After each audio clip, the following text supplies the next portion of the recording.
Mr. President, President of the Council, engages the national supervisors. The package comprises...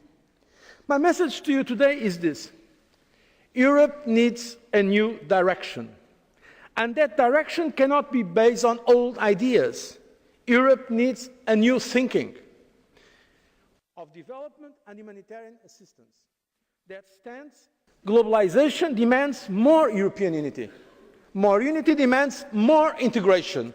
More integration demands more democracy, European democracy.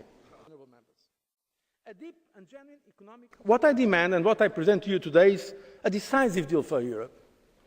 A decisive deal to project our values, our freedom, our prosperity into the future of a globalized world. A deal that combines the need to keep our social market economies on one hand and the need to reform them on the other. A deal that will stabilize the EMU, boost sustainable growth and restore competitiveness. A deal that will establish a contract of confidence between our countries, between member states and European institutions, between the social partners and between citizens and the European Union. Proposal soon. The decisive deal for Europe means that we must leave no doubt about the integrity of the Union or the irreversibility of the euro. The more vulnerable countries must leave no doubts about their willingness to reform, about their sense of responsibility. But the stronger countries must leave no doubts about their willingness to stick together, about their sense of solidarity. We must all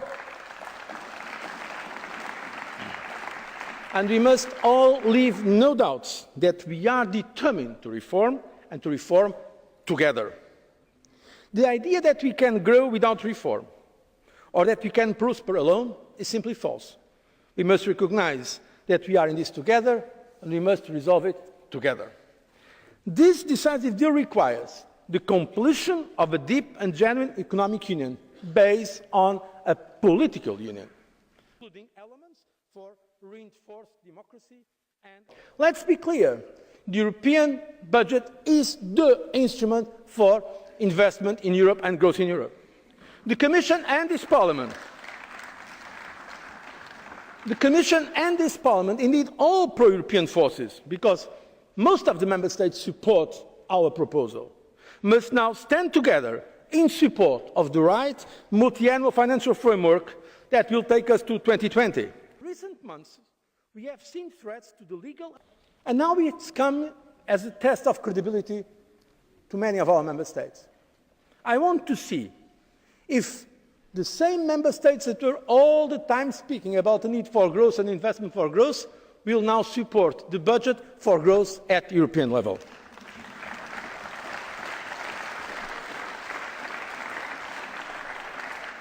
Fairness and equity means giving a chance to our young people.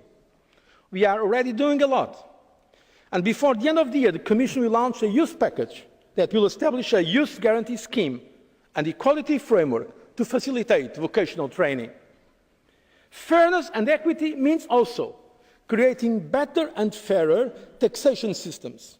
Stopping tax fraud and tax evasion could put extra billions into the public purse across Europe. This is why the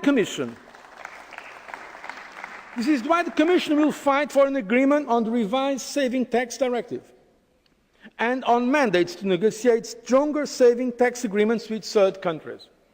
Their completion will be a major source of legitimate tax revenues. And the Commission will continue to fight for a fair and ambitious financial transaction tax that will ensure that taxpayers benefit from the financial sector, not just that the financial sector benefits from taxpayers. Honourable members, a deep and genuine economic... Honourable members, our agenda of structural reform requires a major adjustment effort, and it will only work if it is fair and equitable, because inequality is not sustainable. But these situations also revealed limits. And allow me to say a word on Greece. I truly believe that we have a chance this autumn to come to the turning point. If Greece banishes all doubts about its commitment to reform, but also if all the other countries banish all doubts about their determination to keep Greece in the euro area, we can do it. I believe that if Greece stands by its commitments, it should stay in the euro area as a member of the European family. We must complete the economic and monetary union. We must create a banking union and a fiscal union and the corresponding institutional and political mechanisms. Today, the Commission is presenting legislative proposals for a single European supervisory mechanism for the Eurozone. This is the stepping stone to the banking union.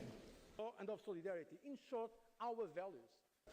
The single supervisory mechanism proposed today will create a reinforced architecture with a core role for the European Central Bank and appropriate articulation with the European Banking Authority, which will restore confidence in the supervision of the banks in the euro area.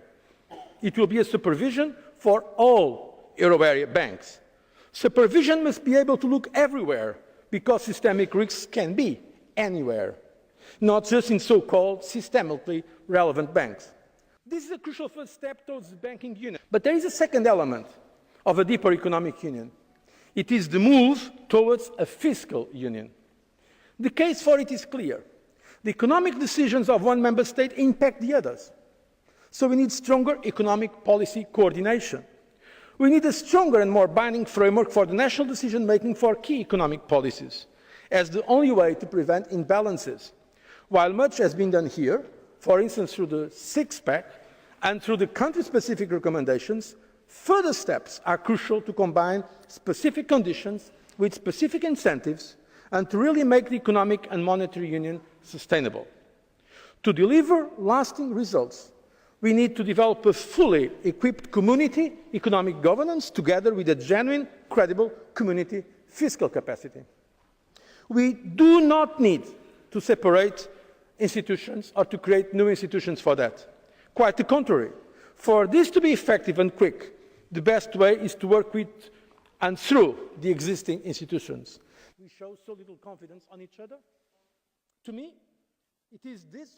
The Commission will publish a blueprint for deepening economic and monetary union still this autumn. This blueprint will be presented to this House, because these questions must be discussed with and by the representatives of the people to do what we must do. You can count on the European Commission. If we want economic and monetary union to succeed, we need to combine ambition and proper sequencing. We need to take concrete steps now, but with a political union as the horizon. I would like to see the development of a European public space, where European issues are discussed and debated from a European standpoint. We cannot continue trying to solve European problems just with national solutions. This debate has to take place in our... And I also make this appeal to you. This is the House of European democracy. We must strengthen the role of the European Parliament at European level. And we need to promote a genuine complementarity and cooperation between the European and national parliaments. This also cannot be done without strengthening European political parties. Indeed, we have very often a real disconnect between political parties in the capitals and the European political parties here in Strasbourg.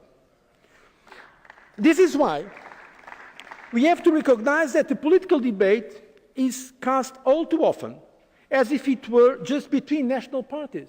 Even in the European elections, we don't see the name of the European political parties in the ballot box. We see a discussion, national, between national parties. This is why we need a reinforced statute for European political parties. I am proud to announce that the Commission has adopted today a proposal for this. An important means to deepen the pan-European political debate would be the presentation by European political parties of their candidate for the post of Commission President at European Parliament elections already in 2014. This can be done without treaty change. And this will be a decisive step to make the possibility of a European choice offered by these elections even clearer. I call on the political parties to commit to this step and thus to further Europeanise the European elections.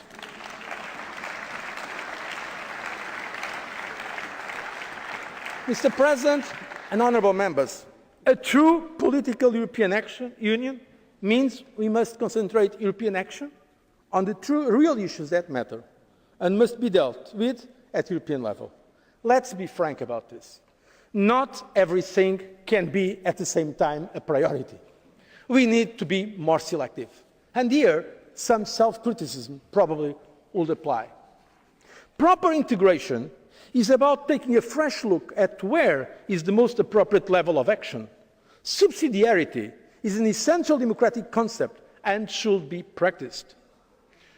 But the political union also means that we must strengthen the foundations on which our union is built, the respect of our fundamental values for the rule of law and democracy. Our commitment to upholding the rule of law is also behind our intention to establish a European Public Prosecutor's Office as foreseen by the treaties. We will come with a proposal soon. A political union also means doing more to fulfill our global role. Sharing sovereignty in Europe means being more sovereign in a global world.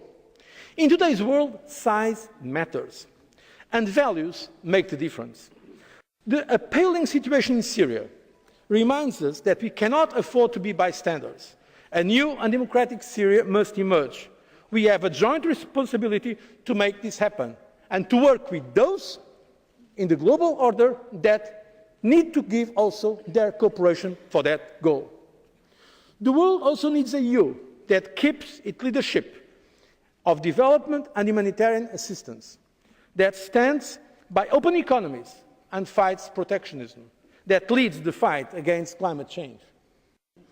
Today I call for a federation of nation states, not a superstate.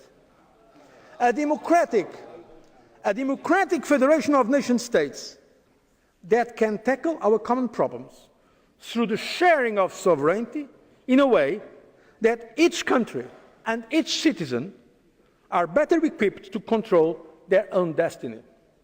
This is about union with the Member States, not against the Member States. Creating this federation of nation states will ultimately require a new treaty. And I do not say this lightly. We are all aware how difficult treaty change has become. It has to be well prepared. Discussions on treaty change must not distract or delay us from doing what can and must be done already today. A deep and genuine and economic monetary union can be started under the current treaties, but can only be completed with changes in the treaties. So let's start it now, but let's have the horizon for the future present in our decisions of today. We must not begin with treaty change. We must identify the policies we need and the instruments to implement them. Only then can we decide on the tools that we lack and the ways to remedy this. Let me be very clear. In Europe, we need no more walls dividing us. Because the European Union is stronger as a whole in keeping the integrity of its single market, its membership and its institutions. No one will be forced to come along, and no one will be forced to stay out. But the speed will not be dictated by the slowest or the most reluctant. This is why our proposal will be based on the existing Union and its institutions, on the community method. Let's be clear, there is only one European Union, one European Commission, one European Parliament. More democracy, more transparency, more accountability is not created by a proliferation of institutions that would render the European Union more complicated, more difficult to read, less coherent and less capable to act. This is why our proposal will be based on the existing Union and its institutions, on the community method. Let's be clear, there is only one European Union, one European Commission, one European Parliament. More democracy, more transparency, more accountability is not created by a proliferation of institutions that would render the European Union more complicated, more difficult to read, less coherent and less capable to act. We must use the 2014 election to mobilise all pro-European forces.